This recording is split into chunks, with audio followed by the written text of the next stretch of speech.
We have another repeat person because you can never get enough of, I call him RHO, Robert Hamilton Owens.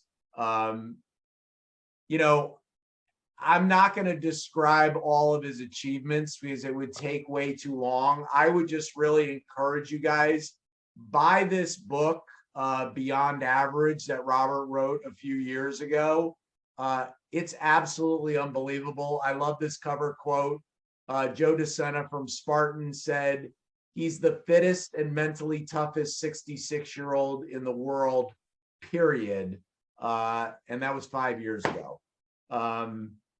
Robert is a special guy. He's a coach. He's a leader. He's an ordained minister. He's an incredible athlete. He's a literature smuggler, which we found out, I think, I don't know, on one call sometime ago. He's a former special forces in the military. It's hard to, I always say it, and it's true. He makes the Dos Equis guy look boring. So I'm excited. We're going to talk a little bit about what he just accomplished recently, which was his Atlantic adventure. But I'm excited to get into it with RHO. But before we do that, Kathy, get us started.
I just want to say, if I was built like that, I would walk around with no shirt on. Like, I would never have a shirt on. Hey. Never.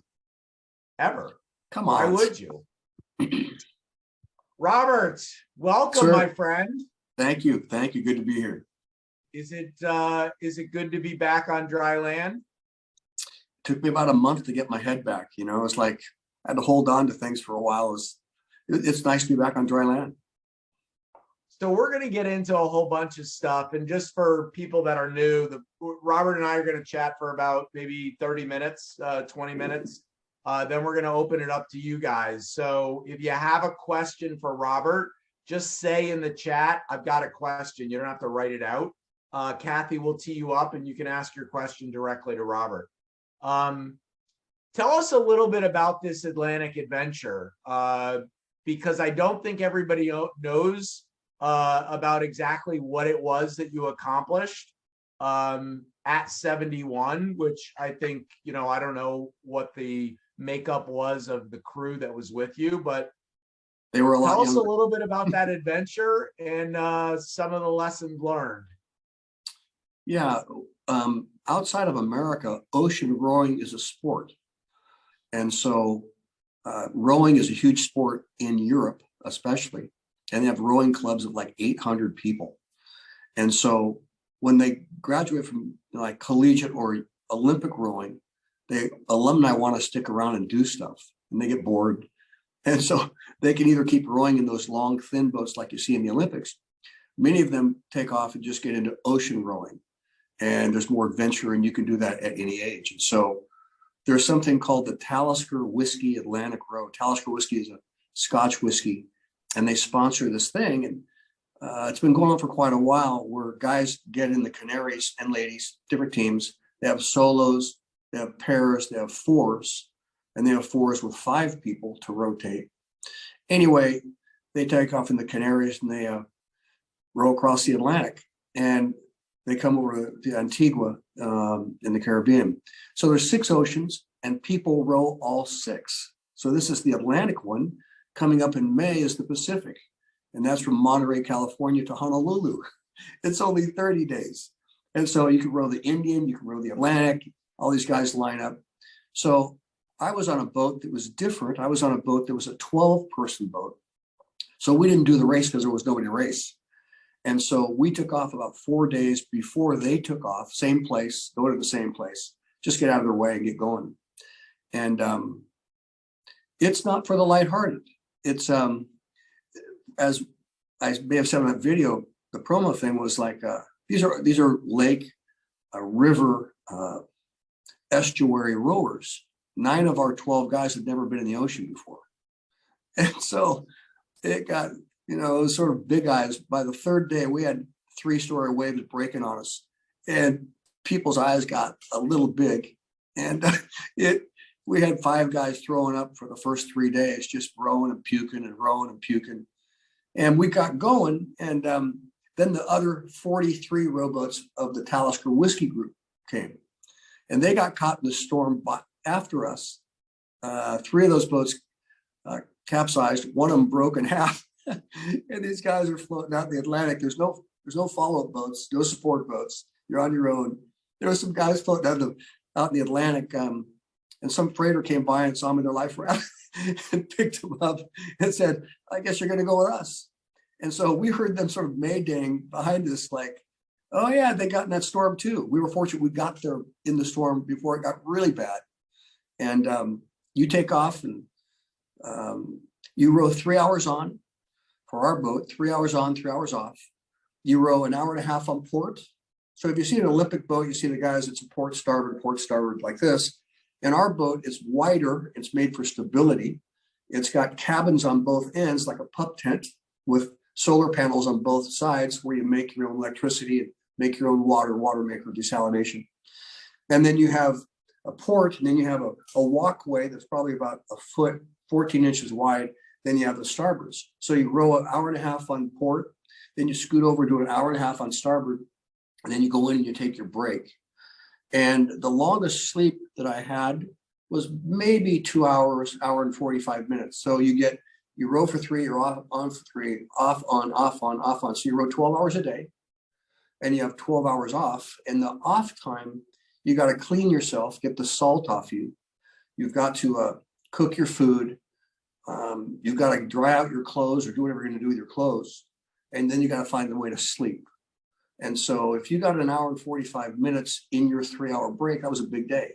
And sometimes when the waves are like this, you're laying next to each other, so you're rolling on top of each other, like, "Hey, get off me," and you're bouncing around and stuff. And if you want to clean yourself off, you take wipes, and you wipe the salt off of you, because the salt of all things, everybody got salt on them, got infected.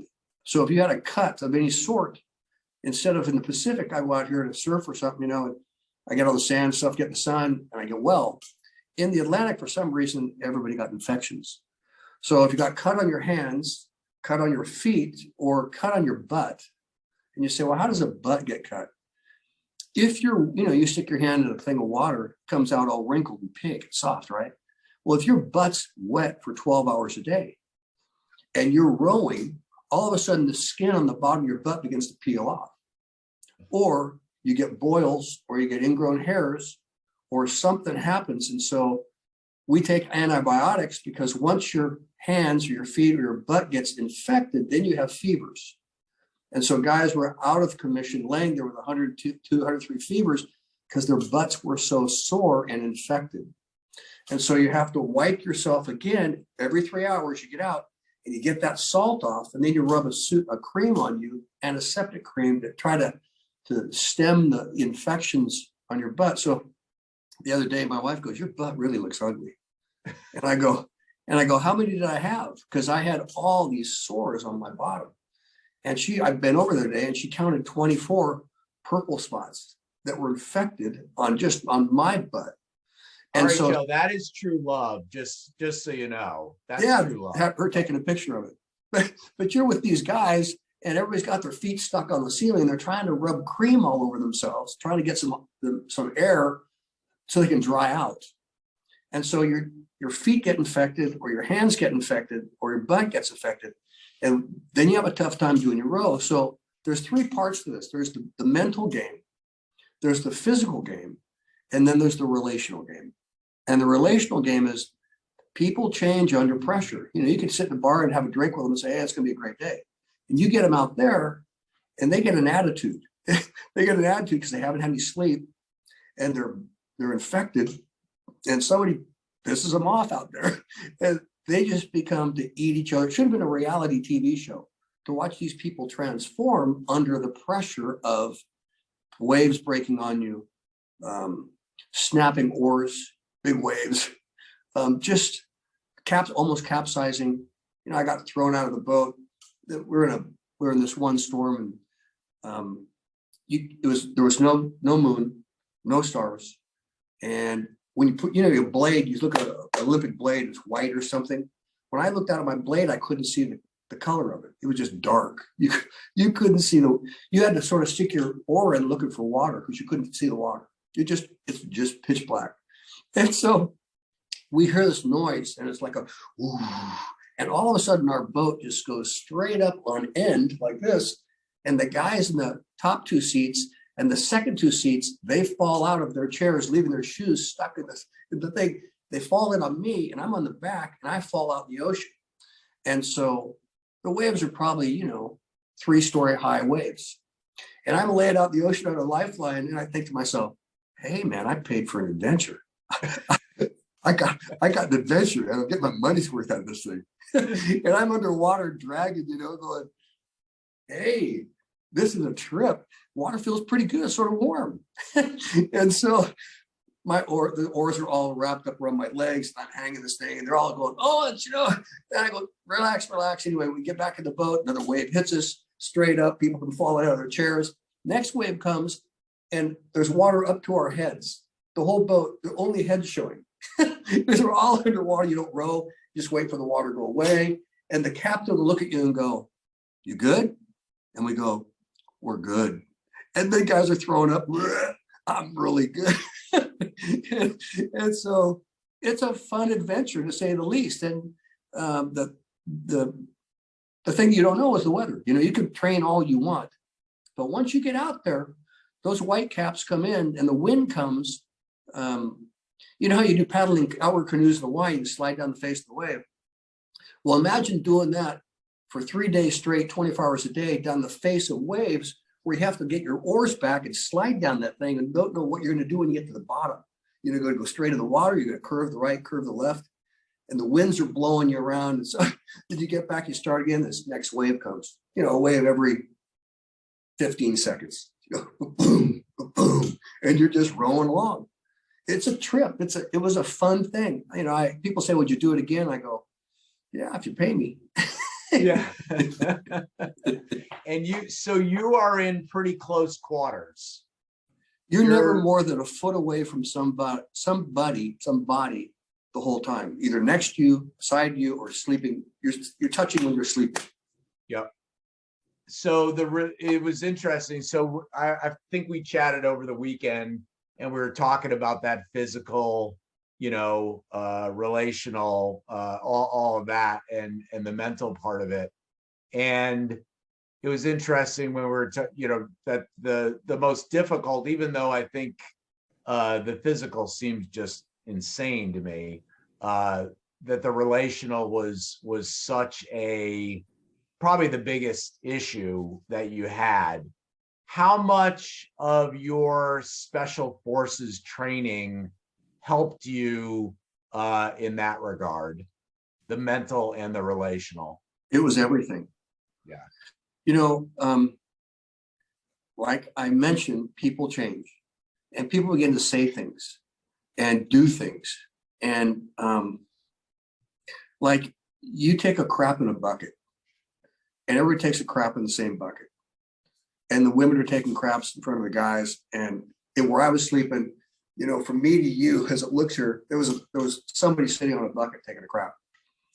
And in the nighttime, let's say you take a crap, you're supposed to wipe out your bucket and make it clean. And so the next guy doesn't get a crappy bucket. And so I had this Irish armyman who was just wired a little tight. The worst he got, and he would say, "Who the F blah blah blah didn't clean their bucket?" Yes. It just goes off and takes a water bottle and just throws it at this guy. "You didn't clean your bucket." And the guy goes, "Hey, wait, hold on."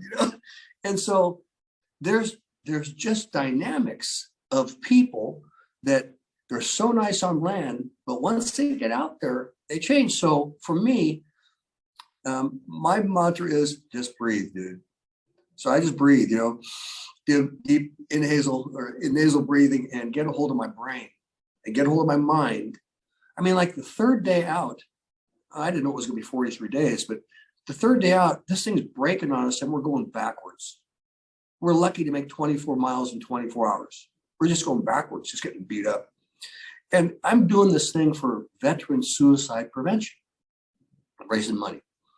And I don't think about suicide. It's just not part of my world. All of a sudden I go, maybe I should just commit suicide. I don't want to do this for another 40 days. This is really stupid. And I go, where'd that thought come from? I got to get that one out. So you work on your mind all the time because you got these funny thoughts because you're sleep deprived. Anyway, I got quieter and quieter in the boat. And they would say, "Why don't you ever say anything?" And I say, "Because I'm thinking." I mentioned this to you on the weekend. And they said, "Well, what are you thinking about?" I said, "Well, I'm thinking about my thinking. And I'm trying to get my thinking square away. I'm trying to stay in the positive, trying to be the best, do the best, stay in the game, focus." And they said, "Well, what are you thinking about your thinking?" I'm thinking, "I don't want to be like you. You're an asshole." So, and they look at you like, "Are you a pastor or something?" It doesn't really matter. You just need to change. And so you just get quieter and quieter. Special ops training, just do your job, stay in the game, stay in your lane, mini goals. I can't do 43 days, but I can do the next shift. Just do the next shift, breathe, count your strokes, work on your style, be a peacemaker. Let's move to the next one, stay mini goal, do this thing, do it again. Just break your days down into these small little mini goals. Just focus on being the best you can be there. Don't worry about the big picture. It'll take care of itself. Is that for, all the things that you've done throughout your life, which you've done so many different things, is that compartmentalization a big key to keeping it together? Yeah. Emotional immaturity is when you lose your brain. When, many people are emotionally and mentally immature. Mm-hmm. Adults and kids. I was just coaching this morning, our crew team on the water. Grow up, let us help you grow up. We need you to think right under pressure versus freaking out and being a liability versus an asset. Mm-hmm. And so learning to mature your brain and neuroplasticity, rewiring your brain for the positive, not the negative. So the first thought is always the positive, not the negative, which many of us are raised. The first thing we think of is the negative. I can't, couldn't, shouldn't. Who does that? Nobody does that. That's stupid. Somebody else sees it and goes, "Yeah, but what if we could, blah, blah, blah." And so getting your mind right is everything for fathers, mothers, kids, employers, employees. There's always going to be stuff that will get inside of your head if you let it. But if you learn to control your thinking, we call that in what we teach self-mastery. And we do that through our deep breathing work. You can control your brain so that you stay where you want to be versus letting your body or your brain take over and do what it wants to do. So the key is, are you controlling your brain or is your brain controlling you? And you want the physical part, Robert, the breathing part, so that affects your emotions and how you're thinking. You bet. Is that correct? You bet. Yeah, well, breathing, most people are nose breathers and they pant. That's really short. What we teach our special ops guys and what we teach our business leaders, other ones, is nasal breathing gives you a different type of oxygen. and it opens you up. And when you're thinking about deep nasal breathing, you can't think about anything else in your brain because you only allowed one thought in your brain at a time. So you block the negative by doing the proper breathing, which takes thinking. Got it? So we think to stop the ticker tape or the loop in our head. And when you're thinking about your breathing and being in control of your breathing, you don't allow anxiety or panic to come in because you can only think one thought. And that is, why am I doing this stupid deep nasal yoga meditative breathing? Because I'm trying to think differently than my brain wants to think. So I'm stopping it. And I'm thinking now, as I'm doing this deep breathing, why? Because I'm going to take control of my thoughts. And I'm going to begin to, when I go back into thinking about something besides the breathing, I'm going to think my thoughts that I want to think, not the thoughts that are in my head that I don't want there. And I don't know where they came from. Does that make sense? Yeah, it does. The sleep deprivation, along with the physical fatigue, Vince Lombardi always said, I think, fatigue makes a coward of everyone. Yeah. And I just, that length of period of time being sleep deprived, did it make you appreciate when you got back and were able to get whatever a normal sleep is for you? Did you see a tremendous difference? No, it wasn't that. It was that, I mean, I sleep pretty good when I'm on land. And the older I get, the more I want to sleep and the more I give myself time for recovery. What I wanted to do is I wanted to test my mind. Mm-hmm. I wanted to see who I would morph into and how I would cope with the intense pressure of the situation and sleep deprivation. So I wanted to see if I changed or if my training that I trained my military guys or my athletes or my business leaders, did it work? So I found a challenge to see, this is going to be an extreme case of either our training works with kids and guys or it doesn't. And so I said to all of them, I'm going to lead by testing myself for 40 or 50 days and being sleep deprived and see if I can make leadership decisions, if I can think big picture and be an asset to the team, or if I'm going to go inward and lose it, just be a survivor in the situation and just hang on and not be able to help out with the group. And it was a good experiment for me.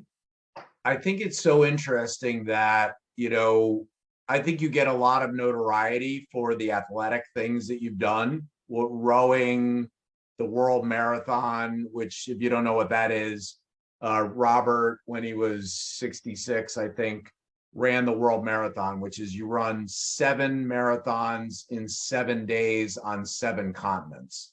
I mean, just try to go to 7 continents in 7 days and you'll probably be tired, but run a marathon in each one, starting in Antarctica. And I think then you went to South Africa or something like that. But anyway, I think it's interesting that you've done all these sports or athletic things, but you really identify yourself more as a coach and a leader, but you use sports to test out your theories and your hypotheses and to help other people. Is that correct? Yeah. I've always used, when I had 5 kids, I used sports as mental therapy. I get early in the morning. The only thing you can control with a day like that is getting up early and getting your workout. After that, it's just chaos, whether it's homework or sick kids or broken arms or, 3 sports teams in an evening or whatever it is. So I use working out to get alone and work on my mind and do my meditative stuff by getting my mantras in my head of I'm the head, not the tail. I'm the hammer, not the nail. I'm the leader, not the follower. I work on those positive things, neuroplasticity, so that when I was doing my daily job, I could stay in a place of being a leader or a solution finder versus being part of the problem. Mm-hmm. And so if I gave myself an hour and a half every morning to get myself ready for what I thought was coming all day long, my type of meditation and my reading and stuff, then I could hit the day and be in control versus just getting hammered when I wake up, whatever happens, happens. So some of you know, I was a senior pastor for 25 years. And at the same time, I was a business consultant for companies. And so I was, after the military, people said, you train people. And I would say, I don't know, what do you want to be trained in? And that training developed where I was doing companies, and businesses on staffing and strategic planning and taking followers and turning them into leaders and helping solve problems, people problems, business problems. And that was, the church was sort of boring to me. I grew up to 3,000. We grew up to 3,000 folks, starting with 2, which was another job. But I really like people and solving problems on the business side. And so sports was an outlet for me to just sort of stay in the game, doing something different than the problems or the challenges that we were going through. When do you think you realized in your life that you were an outlier, that you were different from the average person out there? It's funny looking back. My mom said to me, I'm adopted. And my mom said to me, you're different. I said, really? And she said, you're really kind, you're really sweet, and you're a little over the edge. So like, I started getting in trouble with adventures, like with my cowboy boots on and my guns and my tricycle. I would take off and they'd have to send somebody trying to find me down the street or someplace, I'd be gone. Or I jumped out of airplanes at 16 without telling my parents. Or I just want to be on the edge. I just thought, let's go have fun. Let's do stuff. And it got me in a lot of trouble. But later on, I just saw that I was sort of a pioneer. I have that entrepreneurial, let's go make something happen. I wonder if kind of personality. And so I loved it when people say it couldn't be done. And I'd always say, really? And like Goggins, I wonder if, embrace the suck, let's try it. Yeah. So in special ops, it sort of got fine-tuned. And then starting a church, everybody's told me it couldn't happen in Reno. You don't go to Reno to go to church, and no one ever builds a church, and especially the students and stuff. I said, well, that's a great challenge. Let's see if we can do it, or business work, or like I've been to Nicaragua like 10 times. And so I was going down there with Noriega was putting people in jail and doing stuff. And so I just like to get in the middle of stuff and see what can happen. When people are getting out of the country, I think that's a good time to go in the country. That's when things are open and available and stuff. So I've always just sort of been pressing the envelope just because I thought it was fun and I thought it would work and I could help people. It's an amazing life. What's the next, it must be hard to keep yourself excited. You've done so many amazing, challenging things. Is there something else on the horizon that you're looking forward to? I'm not. I'm still working through my COVID lungs. The reason that I did the row was it was aerobic. Mm-hmm. And when I get into my anaerobic stuff, I still have challenges breathing. And so I'm still working on healing my lungs and seeing if I have an aerobic career left or anaerobic career left. I did a half Ironman just before I took off to do the row. And the big deal was, could I swim? Swimming used to be my best. And now at times I gasp for air in my swims. And so it's an awkward thing because it takes me about 30 minutes for my lungs to open up. And so I have to really open them up and stuff. And after a while, I get better with time. But the first half an hour of many things, it's just, I guess it feels like you have emphysema and you're trying to clear that stuff out. So I'm still waiting to see what I have available in my body to work. I'd like to do the North Pole Marathon for sure. And then the 50th anniversary of Ironman is coming up. And there's only 2 of us left in the world that have done Honolulu. I did year 3. Year 4, it went to Kona. And so there's only 2 of us left in the world that did Honolulu and Kona.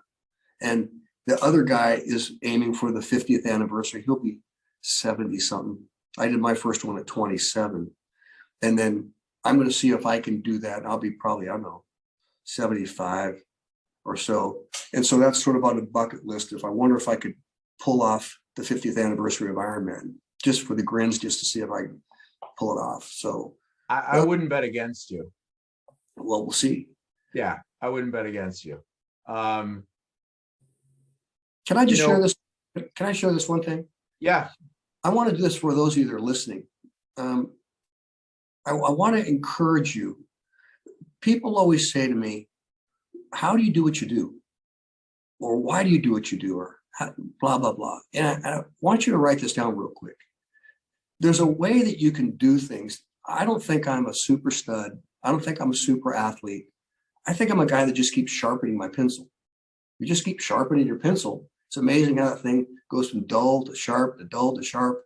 Get rid of all the wood, get down the thing. Just if you stay in the game doing something long enough, singing or playing the piano or learning a language, you just get better.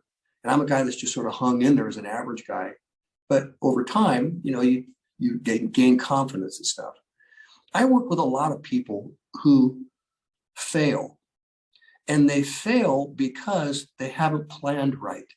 Like they say, I'd like to do that, but I don't know if I could do it right. Or let me say, I do Navy SEAL kids and Air Force pararescue. I want to be this. And I say to them, what makes you think that you are smarter or more gifted than the other 1,000 kids that are smarter and more gifted than you that have quit? And they say to me, I don't know. And I say, there's a way you can do great things where you don't get crushed. And let me tell you how you do that. Let me just say real quick. First of all, is you got to make a decision to train smart. Some people train dumb. Practice doesn't make perfect. Perfect practice makes perfect. And so you've got to find a way to say to yourself, am I starting a business, or am I going to do this event, or am I going to attempt something with the best brain going? Which means, what is smart versus average?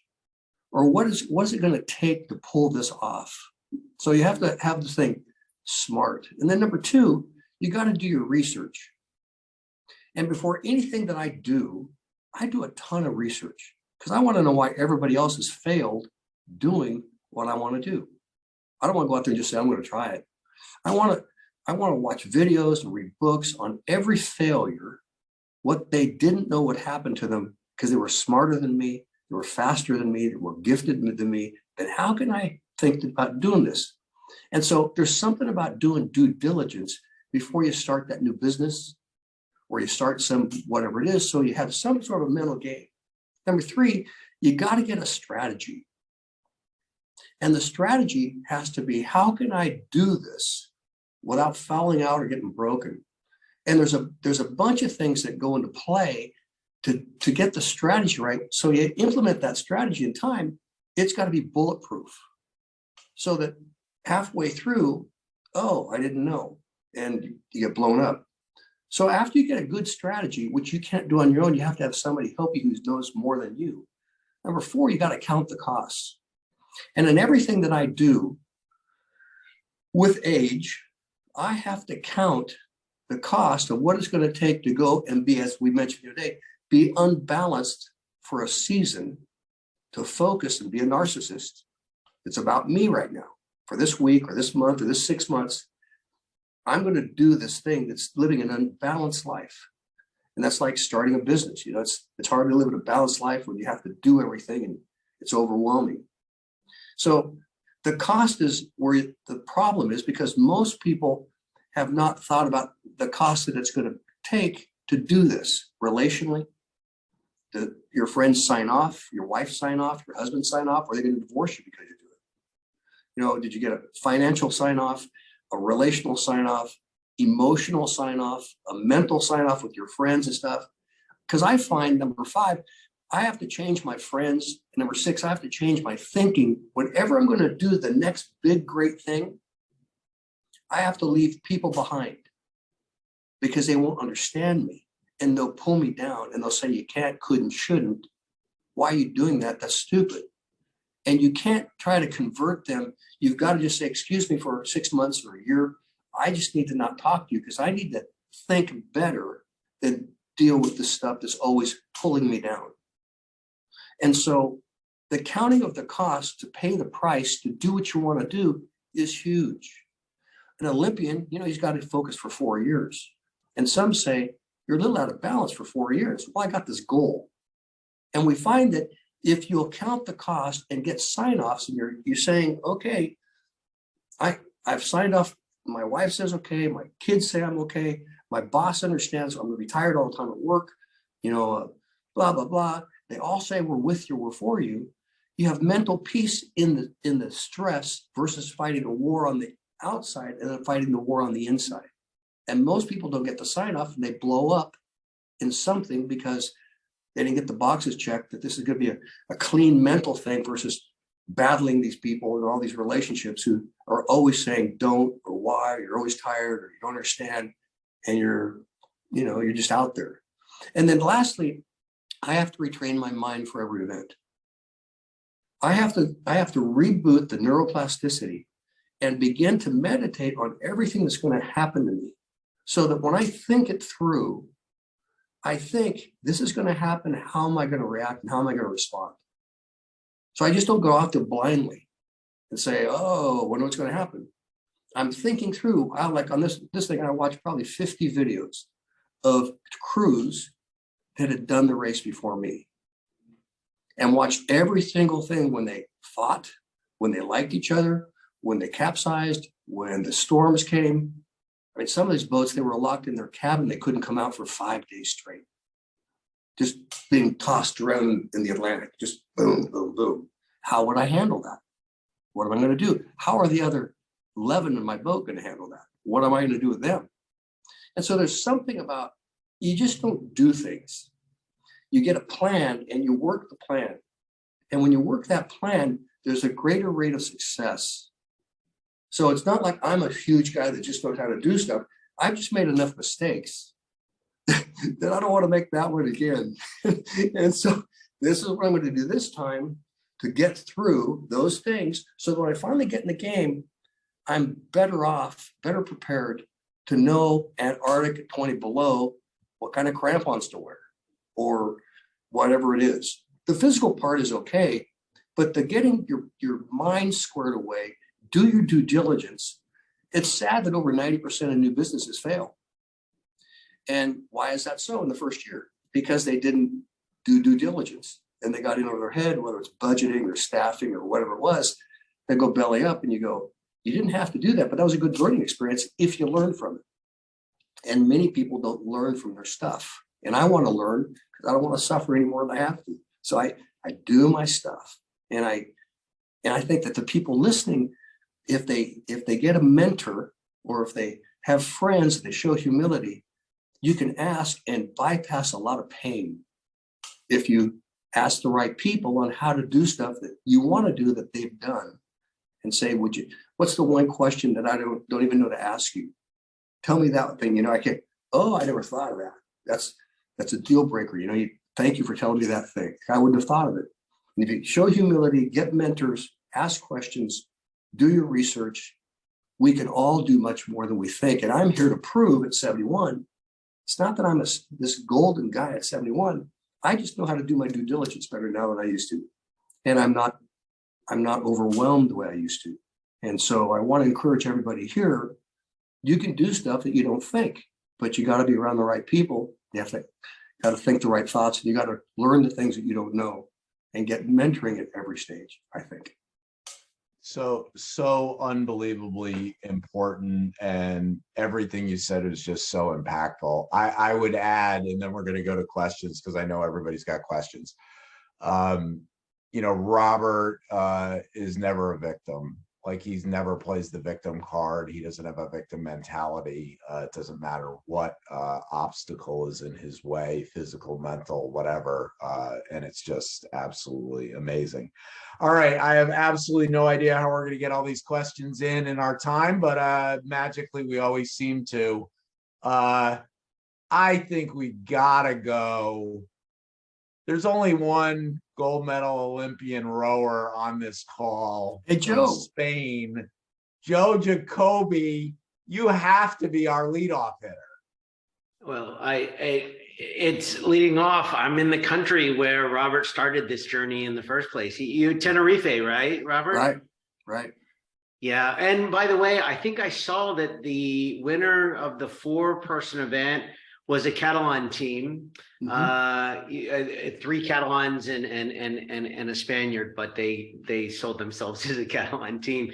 Robert, here's my question for you. You know, I've the physical, mental, relational, the relational part, as you were talking about some of the dynamics of the boat and how people change once they're, you know, they kind of meet hard conditions.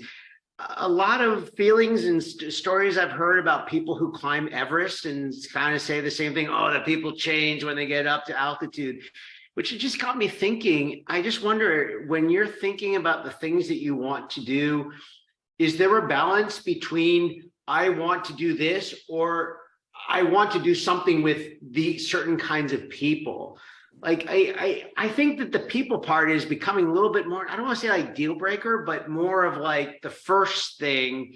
I'm really looking at, like, if I'm going to get on a boat with a lot of other people, like, it's really, I think following your journey, it must have been really hard to get to know who those people were. And really, you can do the due diligence on the journey, but the people is much harder.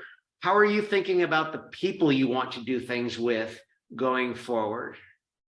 You know, it made me so appreciative in the past of working on a team where we'd worked together, we'd trained together, we knew each other, and we had relational savvy equity with each other. We were a team, we were teammates, but we were not a team. Yeah. Everyone had a different reason for being out there. And it wasn't necessarily to make your life any easier. It was that they wanted to say they could row the Atlantic. And so it made me appreciate relationships where I've spent a lot of time with people, whether it's in business or it's in athletics, becoming a team where you really like each other and you trust each other. And I just said, I'm never going to do this again. I'm never going to put myself with a bunch of people that Good for you. I've never trained with. And I don't know that I can trust them under pressure. I want to trust the people I'm with. I like that. Hey, Amorabona, my friend. I'm so happy. I look forward to catching up soon. You bet, Joe. Good to see you. Awesome. Andrew in Indiana, you're up. First and foremost, Mr. Owens, thank you so much for making the time. The amount of wisdom in the last 40 minutes is insane. And I'm actually changing my question entirely because of something you just said. So what I want to know is, what is the question that everyone should be asking you, but they don't? I think that it's not so much a question. It's that this group has a lot of good people in it. And it has a lot of wise people who have had failures and successes. And if you could find people to talk to in this group and ask questions, and this group becomes really collegial, like, oh, I'm looking forward to your question, or call me. I think that there's people here that can help us not reinvent the wheel in our businesses or in our lives or in our kids or whatever. What did you do? And for me, as I mentioned, mentoring, I had 3 mentors that I had to have when I was pastoring. One, I found a mentor who helped me raise my kids. Like, he had really good kids, and my kids were just giving me hell. And so I went to the guy and said, how come you got such good kids? I'm the pastor, and my kids are going to jail. My kids are running red lights and getting in fights, and they got too much testosterone. How come you got these great kids? So I went to this guy every month. He gave me a book. We had coffee, and he mentored me on how to raise my kids, my 5. I had a mentor for finances. You make money by just looking at it. I don't make money by looking at it. How do you do what you do? Will you mentor me in finances? I went to another one that said marriage. Hey, you got a hot marriage. You know, I got challenges in my marriage. My wife thinks I'm too hard on the kids and blah, blah, blah. What do you do? And I had to find people that I trusted. And I think that this group has a bunch of people that you could really build relationships with and learn from, because there's so much wisdom in this group that Scott's allowed to be put together. So the question I would say is, do you know who's in this group? Do you know what talents are in this group and what history is in this group? How do we find out? How do we mine that so all of us don't have to reinvent the wheel, but learn from somebody versus making a mistake that maybe they made and they could help us with? I absolutely love that. And as a former Ironman, I'm going to go with Scott. You'll be just fine at 75. We'll see. You know, that Kona, that swim out in Kona to that boat, it can get pretty choppy out there. My day, you know, I had my goggles kicked off and lost my contact, and I got, you know, I was barely breathing when I got run over, and I went, "Whoa, this is a trip!" And you get out those lava fields, you know, that thing, that wind hits you, and I puked at the top of Javi and lost my chemicals. You know, it was just a long stinking day, you know, and so I passed out in the marathon coming back in. When I was coming back in on the highway, I just fell over in the street, and the ambulance came, you know, and said, "Hey, we're gonna take you away." And I said, "But the ambulance has been running, you know, all day long, taking people away." My year, the guy that was the pro who won it the year before me in 2002, he came back in 2003, and he passed out on the highway, and he passed kidney stones. So the guy that won it in 2000 was taken away in an ambulance. We all saw the ambulance, heard the story, went, "What about us?" Anyway, I stood up. I wouldn't let him take me to the hospital, and I stumbled in and ran the rest of the way and finished, you know, and I went, "Wow, that was a trip." So I don't know. Hawaii is Hawaii. It's a different animal. Fair enough. Thank All you, sir. right, we're going to California. I think Chad did a wellness check once on RHO. Hi, He's Chad. local, and anyway, have developed a nice friendship. So anyway, Chad, you're up with RHO. Yeah, unfortunately, Robert, I'm up in Redondo now, so not as close as the neighboring cities. Move north. I'm on audible number 4, as 3 of my questions have been discussed. I'm cleaning up, running through this brick wall behind me, or at least in front of me, because this wall's in place. This is very inspiring. Now my 4th question, talk about community and giving back and doing it for other causes. So that was the initiative for the row. And you've done a lot. Like, how do you want people to remember you? Like, what do you want your legacy to be? Not anytime soon, but how do you want to be remembered? You know, my daily thought every day is I just want to be a better man. I want to be a nicer man. I want to be a good man. I want to be a kind man. I want to be a helping man. I want to go out helping as many people as I can. I don't care about any of the other stuff. I've buried over 50 guys. I've done over 50 funerals. I've done teen suicides, and, you know, I've done stuff. And I've been to some really good funerals, and I've been to some really terrible funerals. And the funerals that are the best are when the people just cannot stop from standing up and say, "Wait a minute, let me tell you what that person did in my life. No, guess what he did in my life? Guess what they did in my life? No, this is what they did in my life." And all these popcorn things go up, and you just sit back and go, "God, that guy had impact with the cash register lady, and with the doctor, and with the orthodontist, and with the gas station guy." I mean, and I just would be so inspired at some funerals, because some people can't wait to get some people in the ground. I did a funeral one time, and there was 5 people sitting on the front row. And I said, "Is this it?" They go, "Yeah." And there's caskets sitting up here, you know. I go, "Sweet. Well, I guess anything you want to say?" And the son says, "We're just glad that son of a bitch is dead." And I said, "Really?" And I looked at the wife, and she goes, "He was not a good man." And I said, "Okay, any other comments?" "No, we're done." That was the end of the funeral. I like that, you know. And others, they're just joyous, and you think just about, I want to be a good guy. I want to be a better guy. I want to be a helping guy. Help any of you listening if I can help you in any way. I just think that we can be kinder and better. I don't. The macho side of me is one side, you know, the athletic side and all that. But the best part is making people happy or smile, and they like being around people like you, because you help them and you listen. And I think that's probably why I pastored for so long. I just want to see people get wins in their life. So Yeah. Better guy. I've never in all the years, never had a bad conversation with RHL. I can tell you that. Tom, you are up. Robert, you know I'm a big fan, and you're hitting your goal every day. You're a kinder, better man every day, every time I talk to you. I think the one question I have is, you've done all this incredibly hard shit. What do you think was the hardest thing, and what are you most proud of? Gosh, it's hard because the 20s have their stuff and the 30s have their stuff, the 40s, the 50s, the 60s. I'm most recent proud probably is finishing that 50-hour nonstop Navy SEAL Hell Week where they told me not to show up. And if I had known how hard it was, I wouldn't have shown up.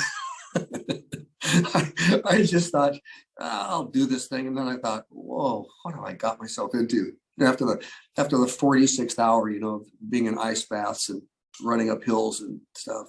So anyway, that was a sleep deprivation kind of a deal. All of them, like special ops in my 20s, that was huge for me because I had real poor self-worth. And I really had lots of doubts. And thank goodness I listened to the mentors who coached me before I went in. And I made it. So there's some things that I'm just happy that I survived and made. And I wouldn't wish them on anybody.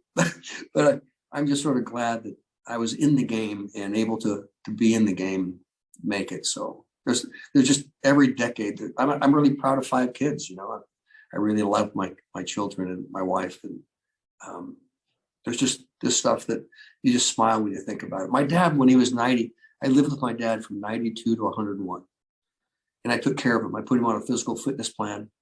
And I said, Dad, you're going to get fitter, not weaker as we live together. I'm not going to help you pee all the time. You're going to go to the toilet on your own. Anyway, he'd just be sitting and staring. And I'd say, hey, Dad, what are you thinking about? He just goes on, just think. That's what we think about. He goes, life. And he was recounting all those things in his life, that he just had so many good memories that he could spend an hour just sort of reliving, not blinking, just thinking. And I said, Dad, you happy? He goes, yeah, it's a good life. It's been a good life. I'm ready to go. And I was just watching him with peace, just thinking someday I'm going to go be with my wife, my mom. And it was just something like, I want to go out like that. I want to be happy and at peace.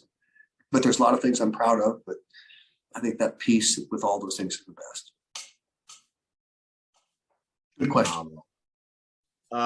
Sonny, you're up in Arizona. Hey there, Robert. My question is, you hear a lot about Olympians and about professional athletes, how they hit the highest high, they win the Super Bowl, they get the gold medal, and then they have this crashing low because they don't have that kind of mindset sustainability to be able to endure long term. And so I'm curious, we have highs and lows of our egos and our achievement and mentally and emotionally and physically. How do you, or what do you initiate in your mindset to create such a long run that you've done in your life thus far? I have a thing inside me that just says, I wonder if, and it comes at every decade. I wonder if at 15, I wonder if at 25, at 35, I wonder if. And so I find that the high, I don't want to have a high. I want to be in the journey. And the journey for me is everything. The icing on the cake is just the Super Bowl. So right. When I get to the Super Bowl, when I get to the end of the 777, there's no one there to clap for me. And I go, good job, Robert. I don't need anybody else to affirm me. I'm going, hey, that's been a good ride, figuring this thing out. So I don't try to get real high and I don't try to allow myself to ever get really low. It's just another day to enjoy living and feeling and experiencing. And some of these guys, see, their self-worth is based in that event. And so they're right. A Super Bowl guy. And after the Super Bowl, who are they? Well, they carry their thing around. I'm a Super Bowl guy. But who are they really? And they've never fulfilled that thing internally. So the external stuff never fulfills for long. And so you've got to make sure that you're fulfilling yourself on the right things, not the ego and not the accomplishment, but the journey of just every day doing the grind, embracing the suck, taking on things you don't want to do, growing, maturing. And when you get to the end, whether someone's there or not, you just go, it's been good, glad I did it. Smile a little bit, but it's not a big deal. Like most Ironmen have tattoos, like they put the Ironman on the back of their calf or something like that. These things don't define me. It's not me. They're just things I do. I'm different. I'm not an Ironman. I'm not a lot of things. I'm just me. And those are things that I've done, but that's not who I am. That's not my self-worth. I'm secure that I'm just Robert who does stuff, but I'm not. People say you're an 12-time Ironman. Yeah, but I'm not a triathlete. I can do it once a day, once a year, but it's not that big of a thing. You just go and do it. And that's not he's the Ironman triathlete guy. Well, I do them, but you got to be careful what you base your self-worth on. Your self-worth is about you, liking you, being the best you can be. Here's a thought. Most people are human doings, not human beings. And the human being is, this is who I am. Human doing is, this is what I do. And men are very severe with each other because they say, hey, what's your name? Good to see you. What do you do? And you're judged on what you do. They give you a pecking order of respect or whatever. Your value is in what you do. Women are more human being, like, oh, what you do, but I really like your earrings. And I think that dress is really pretty. And where'd you get those shoes? And they're much more relational, where guys, they're tough on each other. It's like one dog goes to the tree and pees on it. And then the other dog goes over and smells it and says, well, what do you do? And then he pees on it over the dog's pee. It's like guys are sort of human doings. What do you do, dude? And they pecking order. You got to stay out of that ego thing of, it's what I do that makes so much difference in my life. It's what I am, and what I do is what I do, but it's not me. It's just one of the things I do. It's not my self-worth. And people try to get that self-worth with cars and homes and all that stuff, and it never satisfies. Yep. And so you see people that are hot with their stuff, and then they're broke, or they're bummed, or they're divorced, or they're this or that, because that stuff doesn't sustain. So I don't want to get high. I want to enjoy, but I don't want to say, look, I did this. It's like, yeah, I did it, but it was just another fun thing. But the journey was what made it all worthwhile. The friends, the pain, the personal growth, the challenge, all that stuff is, for me, fun. It's like, I wonder if I can get better. But great Robert, question. Can we keep you for another couple minutes? We've got the 3 more questions. No, yeah, sure. You're the best. You are the best. That was a great Randy question. Ostrow in Florida. You're up. Good afternoon, Pastor. Long time no speak. Hey, Randy, what's up, man? I was going through my journal from a conversation we had like a year ago, and I want you to share this lesson with people because it's so powerful, okay? I'll set it up to make it brief. You were telling me about when you first started the church and how you didn't understand why people were coming from other places where they had closer churches, and somebody told you you have to kind of survey the people and understand why they're coming. Do you remember what you told me? No, tell me what I told you. Oh, wow. Okay. So what happened was you explained to me that you started this church and all of a sudden people were coming from all over the place, but you didn't understand because they had a church that was around the corner from their house and they drove 10 miles. And you started to think, wow, I must be a really good pastor. And somebody came to you and said, well, wait a minute, you have to ask the people why they're coming. And you guys did an informal survey. And what I had in my journal, I think I took the notes properly, was that the number one reason people were coming was because they enjoyed the music.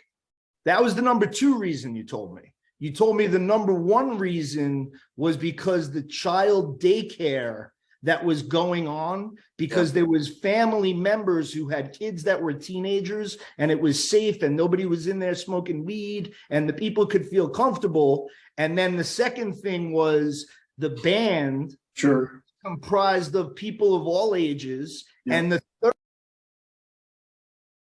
You're on mute. was, I got you. The third thing was Pastor Bob's messages. Right. And the lesson that I took away from it was you got to find out why everybody's showing up and what it is that they're looking for. So I hope that that triggered some memories because it made a gigantic impact on me. And one more thing is, Jessica, I've never met you in person. We both live in Florida. My daughter's name is Jessica too. So it's great to meet you. And Pastor, we got to be in touch more often. But if you could shine any light on that, that would be great. Just for the heck of it, is my daughter on here too? Her name's Jessica, and she lives in Florida. Is she on this call? That's who I was talking to. Oh, you were? Hi, Jess. Yeah. I see it. Hey, and you all ought to meet my daughter. She's a great gal doing great things. I have always thought that I need to find out why people want or do what they want or they do. And so I've never considered myself a great pastor or whatever. I felt like I was to build something where people could feel comfortable and safe. And so each year I wanted to find out why these people came. Now we're running 6 services a weekend on 2 campuses. So we're busy. We had a 24-hour town. We had a 24-hour church. We had Catholics, we had Protestants, we had Jewish folks coming in. We had dope smokers. We had everything just coming into this place. My guitar player played Van Halen with a long ponytail. It was just not normal church. And people came. And I would take these surveys every January. Why are you here? And almost always I was the third or fourth reason that they came. And it was great. It was fine with me because they said, we're coming for the work that you're doing with young people, with kids. Single moms. I had 100 single moms at one time. They came because the place was safe. And they found that there were good men who could be role models for their single parented kids. And so we told all the couples, listen, there's all these little kids running around that don't have any family except for their mom. And so I want you to adopt them and be friends with them and help these kids. So I made most of the men teach Sunday school, not ladies. Why? Because it's the only time that a kid would have a male role model that week, because all the teachers were always women. And so we made an adoption of, we're going to build a community where everybody feels safe and the kids could grow and the parents could grow with those kids. Second of all was usually music. And we had a rock band kind of thing. And so we brought in the kind of music that would bring in kids. And then we had all of my black athletes from the university, from the football team. And they said, hey, your music's too white. We just can't come to this place. We're used to black church. And so then we brought in some black guys to do black church in this white church. And we had this integrated church of blacks, Hispanics, Samoans and stuff. And people came for the community that was like, this is a fun place to come. And we were going to honor all the different traditions. And Jess, my daughter, could probably tell you more. When I finally came to me that I was the pastor, I was happy because the goal was not to be a hotshot. The goal was to be a facilitator for wholeness and for healing and drugs and alcohol and all that kind of stuff, 12-step programs. So it was fun. We didn't want to be religious. I banned our church saying, praise the Lord. Don't say that. It's so cheesy. You can't talk like weird Christians. If you talk like that, don't go to our church. You give us a bad name. We want to talk normal, be normal. You can cuss occasionally, just work on being better, and I'll help you try to have wins every day. And they would come, and some of the guys, they'd say, I'm doing blah, blah, blah. And I say, you keep doing that, you can't come anymore. They said, you can't kick me out. I said, you're out. We don't do that here. Get your act together and come back. Go some other place and give Jesus a bad name. I don't want you acting like that, representing us. And they'd look and I'd say, if you don't like it, get out. I don't need your body in my church. Anyway, and the more you throw them out, the more they want to come. So I think you could start a church like that in every town, USA, man. That That sounds phenomenal. Scott, We got- Scott, last thing, it's going to be very quick. I happen to have the privilege of spending, I think, about 8 to 10 hours in a very small group setting with RHO through what was TCC, which is now the Outlier Project. My journal is filled with wisdom from, I call him pastor, but the bottom line is, if you don't know this guy, no matter what you're doing in your life, coming here today was smart, but I would suggest a virtual coffee, a Zoom, whatever, because pastor is the best. Thank you. And wait a minute. But if that's going to be so, you're not allowed to call me pastor. I don't want to be pastor. I want to call you Robert. Okay, well, I in my mind, that's how I think of you. I don't know why. It's a compliment, Robert. It's a compliment. It's a compliment. It's just sort of religious for me, sort of All right. cheesy. I got All you. right, Love you. two more. Ivor, you're up, and then our cleanup hitter is Kofi, who I think is on a train to come and go to dinner with Kathy and I. So you're up. Thank you, Robert. So nice to meet you, and Nice to meet you. what an amazing, inspiring life. And my question, I know you do amazing things to set goals and accomplish your goals. And I'm wondering, what kind of advice can you give someone who wants to help someone else achieve goals that they're not meeting? And that's basically not meeting life goals and causing depression and sadness because they can't, and they have just an emotional block. And it's easy sometimes for us to say, oh, here's what you need to do, like do this, this, this, and this, and you'll be all set. But as soon as you say it, there's kind of like, hey, I tried everything and I can't do it. So you kind of have to step back and just kind of support and listen. But any advice or insight you would have on that? Just that I want to help people more than they want to help themselves. And there's many of us who want to help people, and those people don't really want to be helped as much as we want to help them. And you say to them, don't you really want to change? Or you got so much talent, or you could really do this. And they just look at you. And what I learned long ago was, I can only lead people to the water and I can't make them drink. And so I'd say to them, do you like who you are? Do you want to stay that way? And what do you want to do? Because I can't persuade you to get out of depression. I can't persuade you to forgive. I can't persuade you to change your habits. In my business, I'm always taking a pig and I'm cleaning it and washing it, and I'm putting a bow in its nose. And as soon as I let go of the pig, he goes right back to the mud and rolls around in it. And I go, I thought I did a better job than that. Because you can't change people's nature. You can only say, what do you want to do? And I'll help you if you want it. But you have to make the mature decision to make the adjustments and changes. And I'll be here for you if you want to do that. But until you look and say, I'm sick and tired of being sick and tired, or I'm sick and tired of my stuff,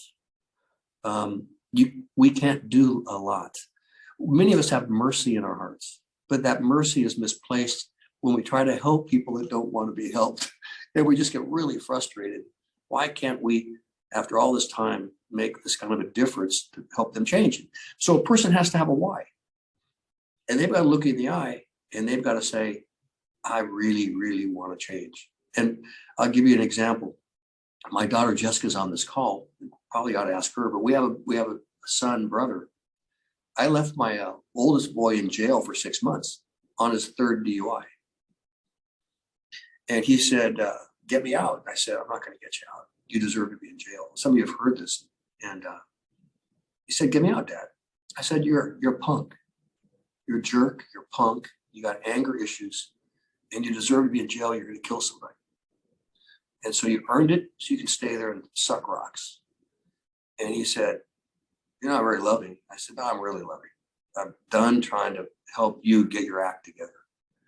And so he would then write me, Dad, get me out. I'm not getting you out. Because I was waiting to hear something that changed. And so finally at the 6 month mark, I got a little white postcard with a pencil, Mr. Owens, hey, Dad, it's me. I'm screwed up. I'm finally able to see now it's me that's wrong. I have problems with authority. I have problems with this and that. It's not the cop's fault. It's not the teacher or the football coach. It's me. And I heard that thing and I went, oh, there's hope. I said, well, tell me more. Another card. Tell me more how screwed up you are. I want to know what you know. And he wrote me some stuff. And I said, give me 15 reasons. Can I have 15 reasons you're screwed up? See if yours match mine. Anyway, he said, if you get me out of jail, I promise I'll get into rehab. And I was like, he's making the adult decision to own it and to say, I'm going to change. Anyway, he got out, went to a program, blew into that thing on his steering wheel for 5 years, went to the judge every week, the program. Today, he's an airline pilot. Married, kids, prospering. He's been clean and sober. I think we just had his 12th sobriety anniversary. And so I learned the lesson that all of us have problems or challenges in our families. And we just are broken, but we can't help people until they want to help themselves. And we can just encourage them. You can have a better life. But we have to do the tough love at times and just say, go pound sand. You know, you're not ready yet. Yeah, but I love you. And when you want to get right, I'm here for you. So that was a tough thing for me. And I don't know if that helps you with your question, but it's a tough one to a pill to swallow because it's just hard. You want to help and help people, but you have to say why, and they have to give you a good reason. Does that help? Thank you. Yeah. Our next Legend series is going to be a 6-hour conversation with Jessica because my goodness, the story she could tell. Holy moly. All right, Kofi, take us home, my man. And I can't wait to see you tonight. Yeah, Kofi, I'd like to see you tonight too.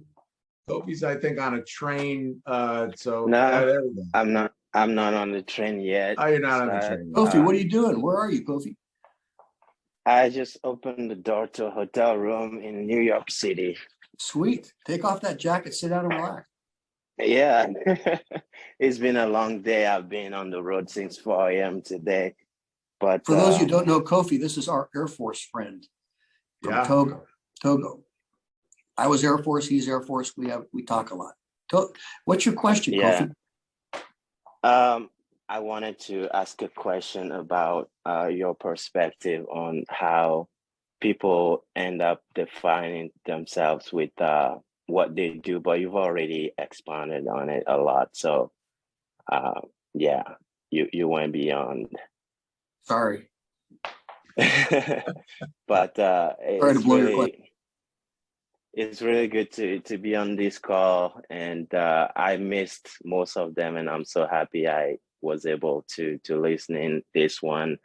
I just want to take this opportunity, Rob, to thank you for every little single piece of wisdom you poured into me.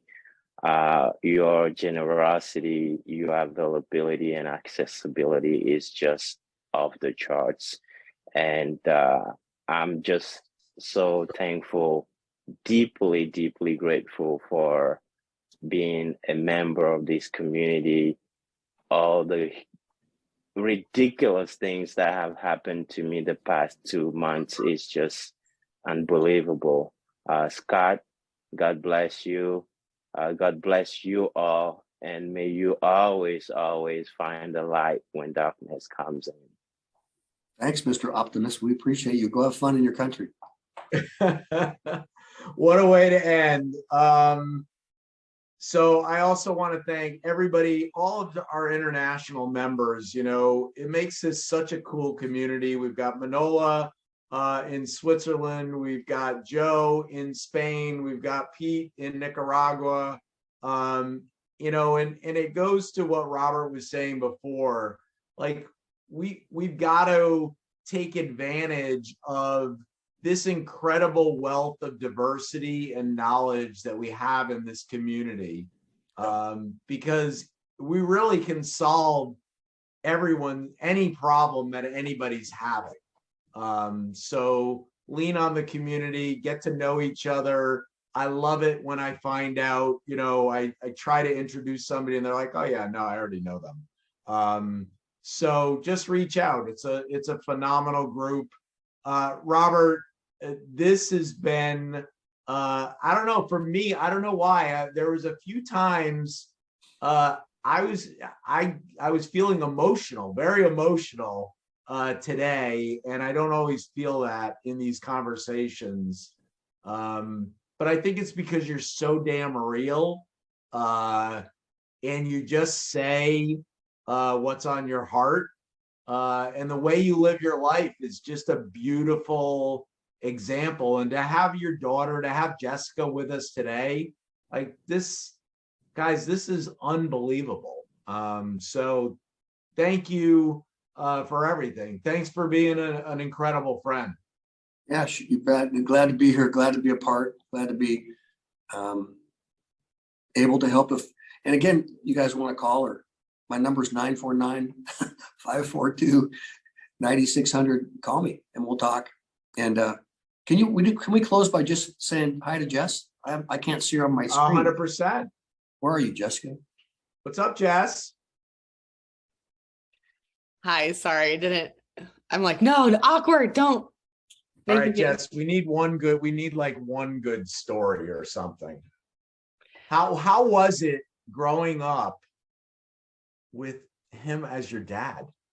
Be nice, Jess. Be nice.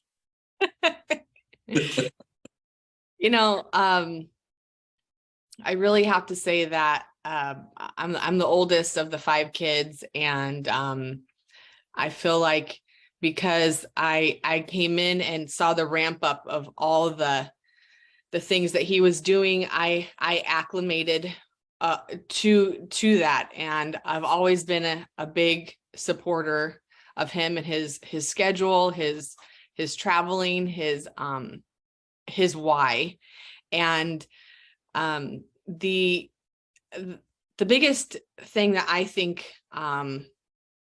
it took me years to realize it, but for so many years when he was a pastor, I thought it was the coolest thing, and I didn't realize till later, being in another city, living a whole different career apart from doing things with the church, that there's a stigma with people who work in the church or people who are in the church world. And I just always thought, like, why wouldn't you want to be a part of this? Why can't you see, like, he's this guy who is here to make people happy and bring joy and bring life to your life. There's nothing weird about a pastor walking in the room. And fast forward, I just think that was such a gift that he got to model and be that for me as a dad and as a father. There's many hats that he wore in that.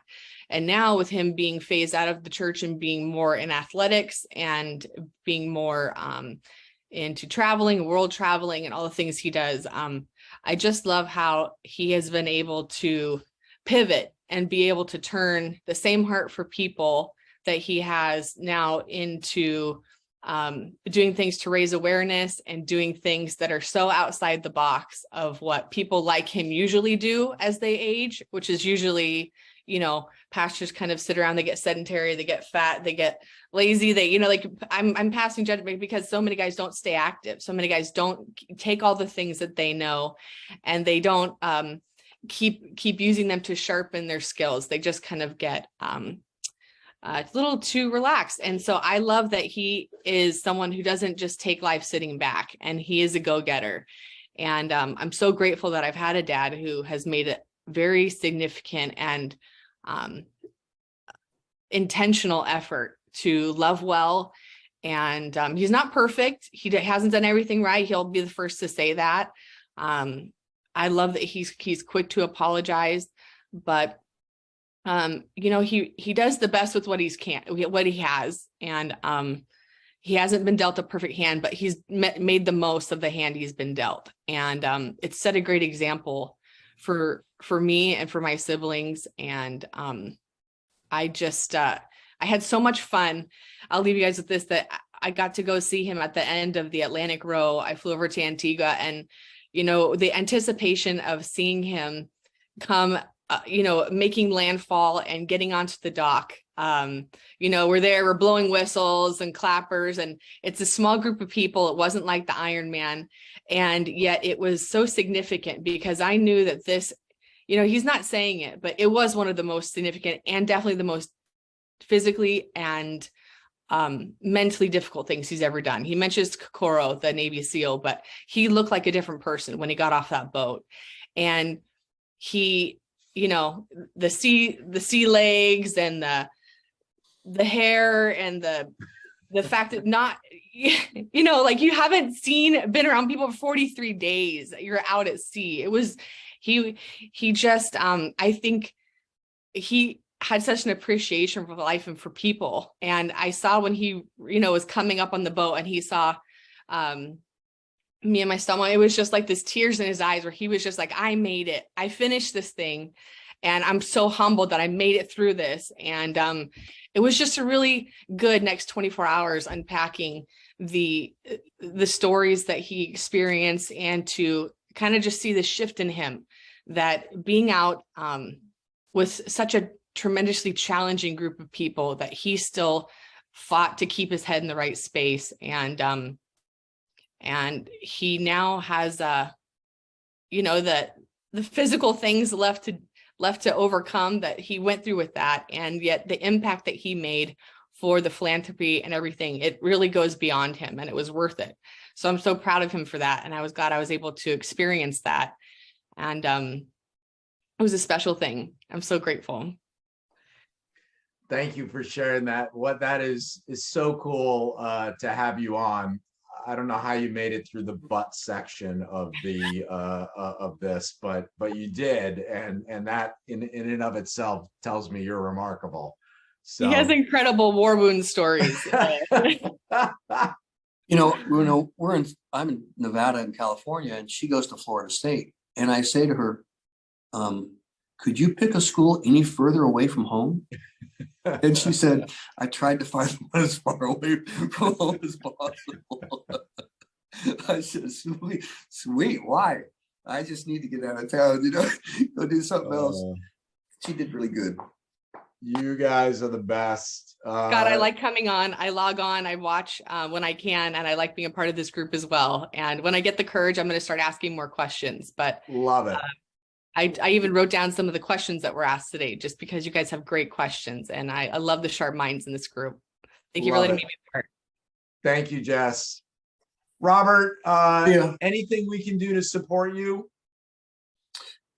Gosh, some of you, I have a second book that I'm trying to figure out if I should try to find a publisher or an editor. I know I did the first one self-published, and so I think I did it wrong.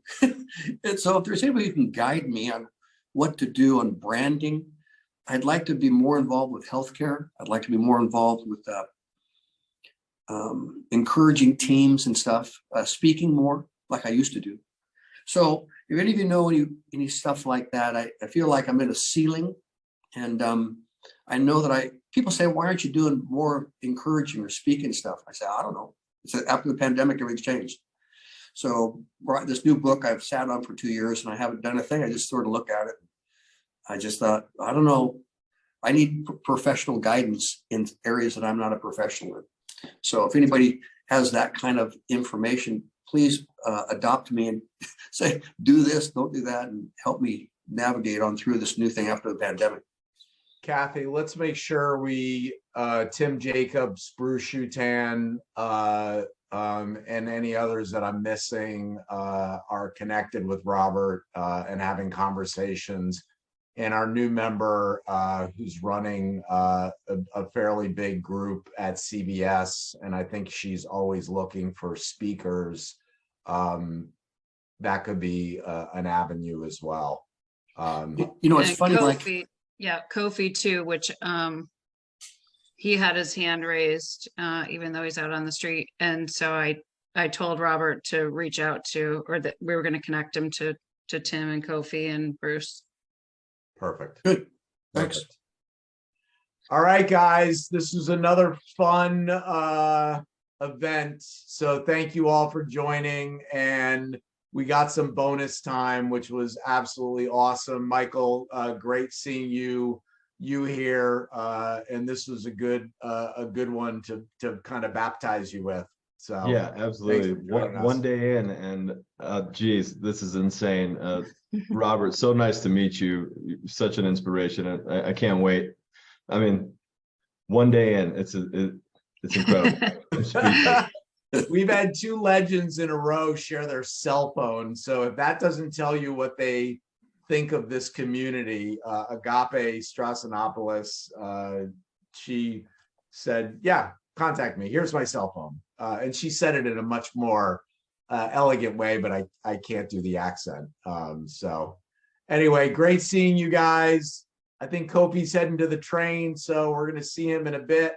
As always, if you guys need anything, let me know. And I'll see you guys on Tuesday for Mace Curran. Hey, thanks, everybody. Thanks, guys. Thank you. See ya. All right. Thank you, Scott. Thank you all.